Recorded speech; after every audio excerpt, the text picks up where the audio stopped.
you. About once or twice a year, I'll be reading the gospel and I'll be trying to think of what the sermon's going to be, and then it hits me that it might be better to preach from the perspective of the character. And so what comes out is one of these sermons where I take on the persona. Most of you have heard me do this before. Like I said, about once or twice a year this happens, and it happened this week. So for the rest of the sermon, I'm going to be Simon Peter.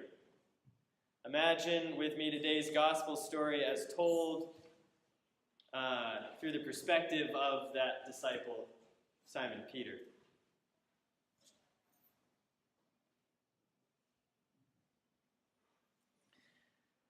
The coals in the cooking fire still smolder hours after the last log is cast on them.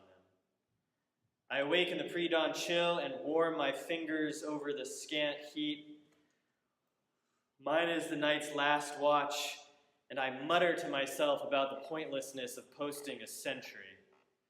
But our resident zealot, the other Simon, has convinced the others about the need for vigilance. The foggy half-life dawn creeps through our camp, and I see movement coming through the scrub from the foothills. I'm about to wake the zealot when I hear the tune of a song carried on the breeze. And then Jesus himself steps out of the mist. Under one arm, he has a load of sticks and twigs. Blowing gently on the embers, he rekindles the fire and sits down next to me. Lord, you shouldn't go off alone like that. It isn't safe. You're right, he says. It probably isn't safe. He turns to look at me and smiles. But I wasn't alone, Peter. None of us is ever alone. He pauses, holds his breath, then calls to those still sleeping, "Gather around, everyone. I have something to tell you." Once the rest of the group is seated at the fire, Jesus greets us each by name and says, "My friends, I wonder who people say that I am." My companions venture a few guesses, things they've heard from the crowds. But I have another answer which surges up from my gut. You're the Messiah. It's like the words have a life of their own. They need to be spoken, and they choose me, my voice, to utter them. Jesus raises an eyebrow in my direction. Don't tell anyone, all right? I fear people won't understand, not after what's coming. He stirs the fire, and his voice barely rises over the crackling flames. Peter has just cautioned me about the danger of going off alone, and Simon has you all standing guard through the night. I thank them both for their devotion to our safety. However, this morning I must tell you where our story is going, where my path is leading. Soon I will abandon the safety of the countryside and go to Jerusalem. Once there, I will ask you not to protect me. Men from the elders and the chief priests and the scribes will come. They will arrest me and they will beat me. They will kill me. 3 days later, I will be raised from the dead. I stand up and I look down at Jesus. I don't know what to say. 20 minutes ago, he was rekindling the fire, and now he's talking about his own fire being snuffed out. I look around at my companions, stunned into silence, every one of them. And I start walking away. I need to get away. I thought I had everything figured out. I thought I knew what was to come. I saw him do amazing things. I saw him make the blind see and the lame walk. I saw him cleanse the leper's skin. I saw him feed 5,000 people with enough to feed 5. I saw him cry out in the storm and calm the waves. The words of the prophets were coming to life before my very eyes. And when I said, "You're the Messiah," something inside me that was not myself told me I had spoken the truth.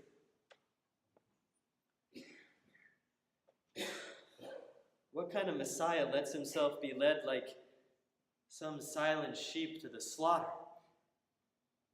What kind of Messiah allows himself to be killed?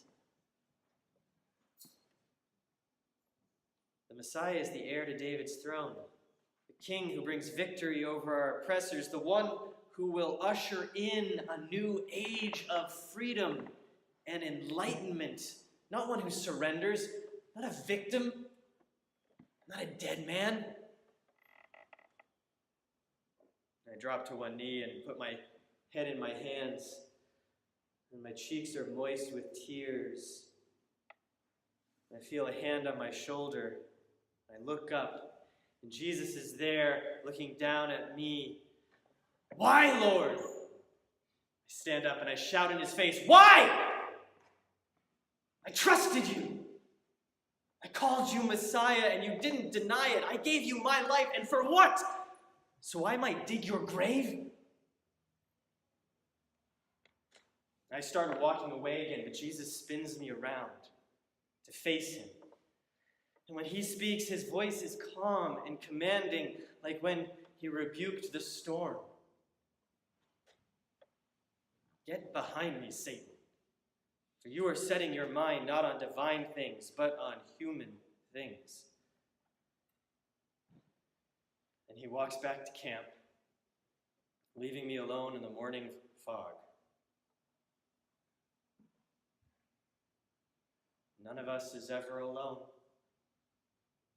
I hear the echo of his voice as in a distant memory, and I still feel his presence close by, even though he's back warming himself by the fire.